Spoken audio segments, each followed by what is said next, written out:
முட்டை மசாலா. இது variety rice, biryani, chapati, sambar, ரசம், curd rice எல்லாத்துக்கும் நல்ல சைட் டிஷ்ஷுங்க. இது ஒரு நல்ல ப்ரோட்டீன் ஃபுட்டும் கூட. முட்டை உப்பு போட்டு பாயில் பண்ணி கட் பண்ணி வச்சுக்கோங்க. எப்படி பண்ணுறதுன்னு பார்க்கலாம். எண்ணெய், கடுகு, வெங்காயம். வெங்காயம் நல்லா எண்ணெயில் வதங்கிடணுங்க. இப்போ உப்பு சேர்த்துக்கணும்.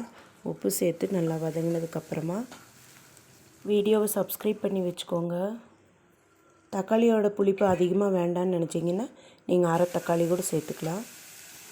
தக்காளி நல்லா வதங்கி வரணுங்க. நான் இங்கே ஒரு தக்காளி சேர்த்துருக்குறேங்க. மல்லித்தூள் 1/2 ஸ்பூன், மிளகாத்தூள் 1/2 ஸ்பூன், கரம் மசாலா 1/4 ஸ்பூன், மஞ்சத்தூள் 1/4 ஸ்பூன் சேர்த்துக்கோங்க. இந்த மசாலா பொடிக்கு பதிலாக நீங்கள் மட்டன் மசாலா, சிக்கன் மசாலா உங்கள்கிட்ட இருந்தால் அது 1 ஸ்பூன் சேர்த்துட்டிங்கன்னா இன்னும் டேஸ்ட் நல்லாயிருக்குங்க. வீடியோ பிடிச்சிருந்தால் லைக் பண்ணுங்கள். தேங்க்யூ.